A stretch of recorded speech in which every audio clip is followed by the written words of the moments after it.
grabbed the headlines at this year's US Open when he became the first Jamaican in nearly 40 years to win a match at a Grand Slam. Dustin Brown is known throughout the tour for his big serve and even bigger personality. And he was characteristically relaxed ahead of his US Open debut. It's a great feeling. That's why I'm saying, I just try to enjoy every bit of it, hopefully have good matches. The better you play and of course, the more happy I would be. But for me, it's very important that I stay, calm and relaxed and just try to enjoy myself outside of the courts also, because I need that for me. I'm more the type of person, if I'm happy and I'm feeling well, then I'll play good tennis. The world's media were captivated after Brown's first-round victory over Ruben Ramirez Hidalgo at Flushing Meadows. But life hasn't always been a walk in the park for this Jamaican. Out on the tour, Brown had struggled to make ends meet, until that is his parents came up with a novel solution. 2004, we were thinking about, how we could, my parents are not very rich, and they were thinking about, how I could keep playing, and then came the idea with a camper. So in Germany or in Europe, I had a camper, and I was traveling around in the camper for 3-4 years, playing futures, grinding it out week in, week out, and then even if you would lose first round in the future and you get a $117 paycheck, you'd still be able to have the gas money and go to the next tournament. I was sleeping for free basically in there. It was pretty big, 3 meters wide, 3 meters high and 6 meters long. I had 3 beds in there. It's a big RV, so that was the beginning of everything basically.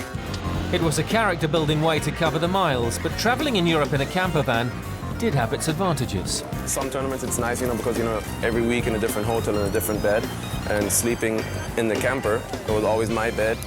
I always had my things with me, my computer, my string machine, and then I was also cooking in there. I'm no great cook, but I'll get something to eat, so.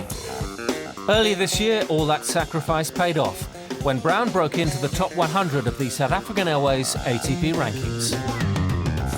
It was a grind for a lot of the years, and where you actually thought, oh my God, is this ever going to end? Am I actually going to make it? And then, but it helps to also have that side of it, and now I can enjoy weeks like this even more. His star turn at the US Open helped put Jamaican tennis on the map. But Dustin actually spent his early childhood in Germany, moving to the island at the age of 11. And he admits his first taste of Caribbean life was a culture shock. It was hard, of course, first of all, because I moved from Germany, and Germany being a really rich country and everything, and then moving back to Jamaica. And in the beginning, I was living actually 3 months with my dad in Jamaica, in a very in the hills basically, and it was a very good thing that I went back, because it helps me now a lot with mental stuff and even on the court, and I guess I also developed a lot of things that you need on and off court. Dustin is proud to fly the flag for Jamaica. He says life on the island has given him the mental toughness required by a top tennis professional. And yet off court, he's also adopted the nation's famously laid-back approach.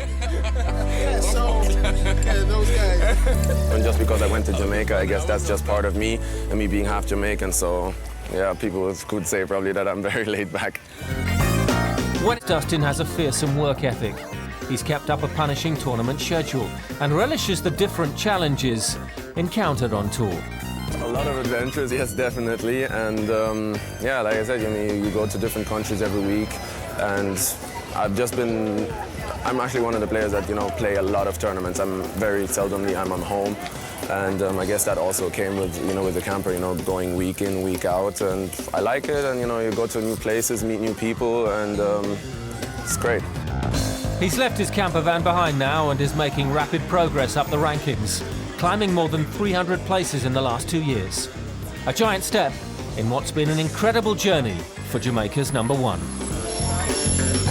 If you really want to do something, then you got to put your heart and mind to it and do it, no matter what everybody else says.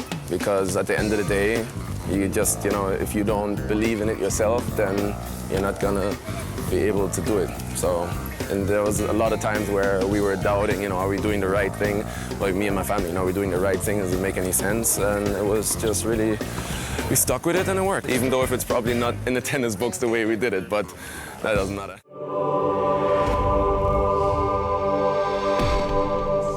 Next week on ATP World Tour Uncovered, the doubles pair spanning a great divide, Pakistan's Asamul Haq Qureshi and India's Rohan Bopanna. and he's one of the best-loved umpires on the ATP World Tour, we get to know Sweden's man in the middle, Lars Graf. Until then, don't forget to log on to atpworldtour.com for your 24/7 breaking news. See you next week.